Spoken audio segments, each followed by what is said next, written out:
फिर उन्होंने कहा, देखो, मैंने तुम्हारे सारे खुदाओं को पुकारा मगर किसी ने जवाब न दिया।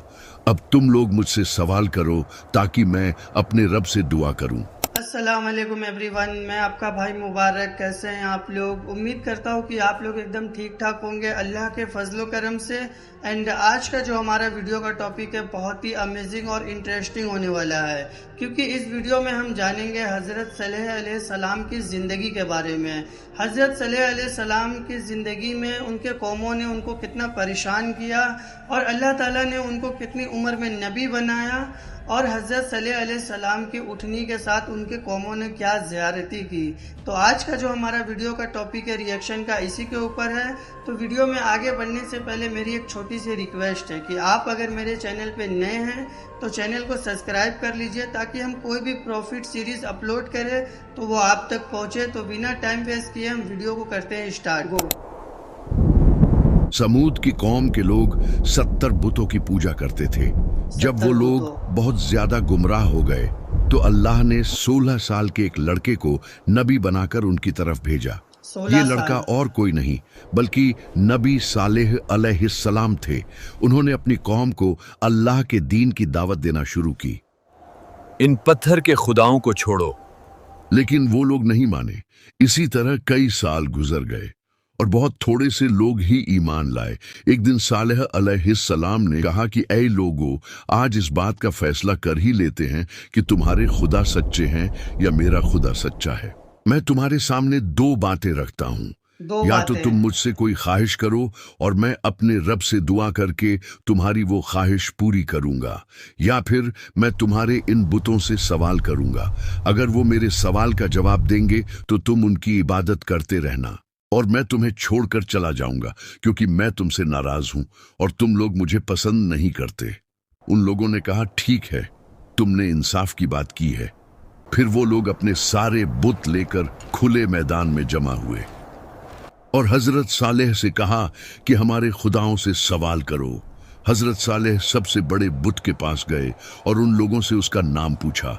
लोगों ने उस बुत का नाम बताया। फिर हजरत सालेह ने बुत को उसके नाम से पुकारा मगर उसने जवाब नहीं दिया। फिर दूसरे बुत को पुकारा, फिर तीसरे को, और इसी तरह तमाम बुतों को पुकारा मगर किसी ने जवाब न दिया। फिर उन्होंने कहा, देखो, मैंने तुम्हारे सारे खुदाओं को पुकारा मगर किसी ने जवाब न दिया।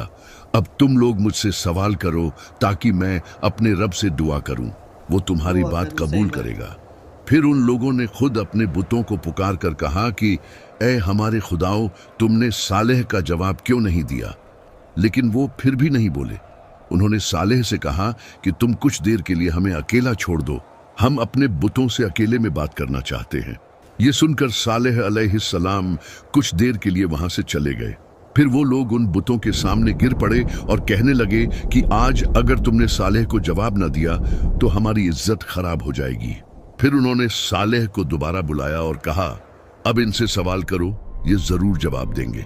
सालेह अलैहिस्सलाम ने एक एक करके सब बुतों को पुकारा मगर कोई जवाब ना आया। फिर सालेह ने उन लोगों से कहा कि सारा दिन गुजर गया है और ये सब मेरे सवाल का जवाब नहीं दे रहे। अब तुम मुझसे सवाल करो, मैं अपने रब से दुआ करूं तो वो उसी वक्त कबूल फरमाएगा। फिर उन लोगों ने अपने सरदारों और बुजुर्गों में से 70 आदमी सिलेक्ट किए और सालेह से कहा कि हमारे ये लोग तुमसे सवाल करेंगे। अगर ये लोग तुम्हारी गवाही देंगे तो हमारी सारी कौम तुम्हारे खुदा को मान लेगी। उन 70 लोगों ने एक पहाड़ की तरफ इशारा किया और कहा कि हम उस जगह पर चलकर तुमसे सवाल करेंगे। वहां पहुंचकर उन्होंने कहा, अपने रब से दुआ करो कि इसी पहाड़ से एक सुर्ख रंग की ऊंटनी बाहर आए और उस ऊंटनी के पेट में 10 महीने का बच्चा भी हो। हजरत सालेह ने कहा कि तुमने ऐसी चीज मांगी है जो मेरे रब के लिए बिल्कुल आसान है। फिर उन्होंने दुआ की और उसी वक्त पहाड़ की एक जगह फट गई और उसमें से बिल्कुल वैसी ही ऊंटनी बाहर आई जैसी वो लोग चाहते थे।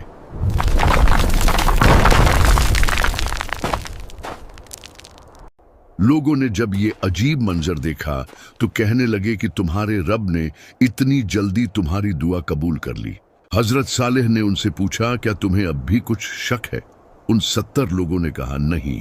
फिर वो वापस अपनी कौम के पास लौटने लगे ताकि उन्हें जो कुछ देखा था वो सब बता दें। मगर रास्ते में ही उनमें से कुछ लोग बदल गए और कहने लगे कि सालेह ने कोई जादू किया है। और एक मिनट, मतलब यार क्या ही कहना।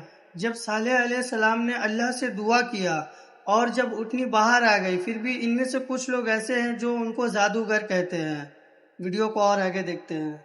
ये सब किसी खुदा ने नहीं किया, सिर्फ कुछ ही लोग अपनी बात पर कायम रहे और कहने लगे, नहीं, जो कुछ हमने देखा वो बिल्कुल सच था, कोई जादू नहीं था। लेकिन ये सिर्फ 5 ही लोग थे और उनकी बात किसी ने नहीं मानी।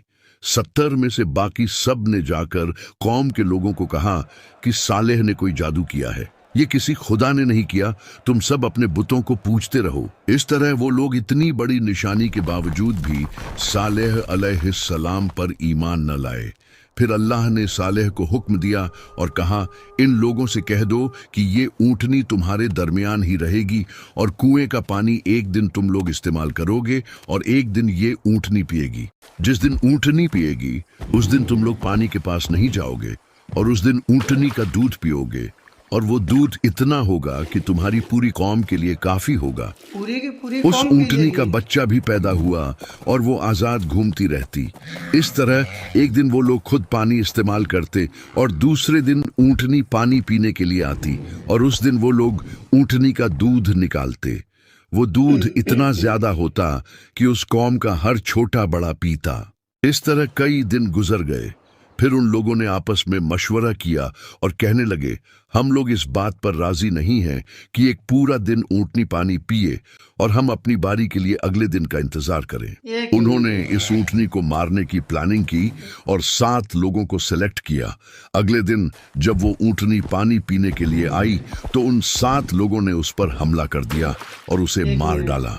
ये देखकर ऊँटनी का बच्चा, मतलब यार इन कौमों से एक दिन भी बर्दाश्त नहीं हुआ अल्लाह का हुक्म कि मतलब एक दिन बर्दाश्त कर ले कि एक दिन ऊँट पानी पी लेगा और एक दिन ये, फिर भी ये लोग नहीं माने। उनको मतलब मारने तक की प्लानिंग कर ली है। चलिए वीडियो में और आगे देखते हैं। पहाड़ की तरफ भागा और आसमान की तरफ मुंह करके ऐसी आवाज निकाली जैसे रो रहा हो। जब ऊँटनी जमीन पर गिर पड़ी तो सारी कौम के लोग आ गए और सब ने उसके गोश्त को काटकर आपस में तकसीम कर लिया और सब लोगों ने वो गोश्त पकाकर खाया। जब हजरत सालेह को इस बात का पता चला तो वो उनके पास आए और कहा कि तुम लोगों ने ये क्या जुल्म किया, अपने परवरदिगार की नाफरमानी कर ली।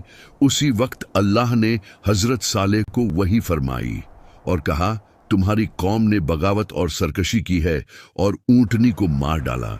इस ऊँटनी को मैंने अपनी निशानी के तौर पर इनके साथ रखा था और इसके रहने से इन लोगों का कोई नुकसान नहीं हो रहा था, बल्कि ये लोग तो इसका दूध पीते थे जो उनके हर छोटे बड़े के लिए काफी था। अब इनसे कह दो कि इनके पास 3 दिन का टाइम है। अगर ये लोग तौबा कर लेंगे तो मैं इन्हें माफ कर दूंगा, वरना मैं 3 दिन के बाद अपना अजाब भेजूंगा। हजरत सालेह ने उन्हें ये सब कुछ बताया और कहा कि अभी भी वक्त है, तौबा कर लो, वरना 3 दिन के बाद तुम पर अजाब आ जाएगा। वो लोग मजाक उड़ाने लगे और कहने लगे कि अगर तुम सच्चे हो तो ले आओ अजाब, हम तैयार हैं। हजरत सालेह ने कहा, मतलब यार हजरत सल्लल्लाहु अलैहि वसल्लम ने अल्लाह की इनको निशानी दिखाई और इन्हें कहा कि तुम तौबा करो, फिर भी ये उनका मजाक उड़ाते हैं। चलिए वीडियो में और आगे देखते हैं। कि कल सुबह तुम लोग इस हालत में उठोगे कि तुम्हारे चेहरे जर्द होंगे, फिर दूसरे दिन जब उठोगे तो तुम्हारे चेहरे लाल होंगे और तीसरे दिन जब उठोगे तो तुम्हारे चेहरे काले होंगे। फिर अगली सुबह जब वो उठे तो उनके चेहरे जर्द थे। उनमें से कुछ लोगों ने कहा कि सालेह की बात बिल्कुल सच हुई है, लेकिन दूसरों ने उनसे कहा, हम उसकी बात बिल्कुल नहीं मानेंगे, चाहे जो भी हो जाए। फिर दूसरे दिन उनके चेहरे लाल हो गए तो फिर से कुछ लोगों ने कहा कि सालेह की बात बिल्कुल सच हुई है, लेकिन फिर भी सब ने कहा कि हम अपने उन बुतों को नहीं छोड़ेंगे जिनकी इबादत हमारे बाप दादा करते रहे हैं। फिर तीसरे दिन जब वो उठे तो उनके चेहरे काले हो चुके थे। फिर वो लोग परेशान हो गए और कहने लगे, लगता है सालेह का अजाब आने वाला है। लेकिन उन्होंने फिर भी तौबा नहीं की। फिर जब रात हुई और वो लोग अपने अपने घरों में सोए हुए थे तो जिब्राइल अलैहिस्सलाम आसमान से उतरे और एक जोरदार आवाज निकाली। उस आवाज से उन सब लोगों के दिल फट गए और अगली सुबह इस हालत में हुई कि वो लोग अपने अपने घरों में मुर्दा पड़े हुए थे। उनमें थोड़े से लोग ही उस अजाब से बचे जो हजरत सालेह पर ईमान लाए थे। तो गाइस, वीडियो आपको कैसा लगा कमेंट सेक्शन में ज़रूर बताइएगा। और जैसा कि आपने इस वीडियो में देखा कि हजरत सलेह अलैहिस्सलाम ने इतना मतलब अल्लाह का अजाब से भी इन्हें डराया, अल्लाह की निशानी भी इन्हें बताई, फिर भी इन कौम को मतलब समझ में नहीं आया। और फिर एंड में क्या हुआ, अल्लाह ताला का अजाब आया और जिन्होंने हजरत सलेह अलैहिस्सलाम पर ईमान लाए थे वो बच गए और जो नहीं लाए वो ख़त्म हो गए थे।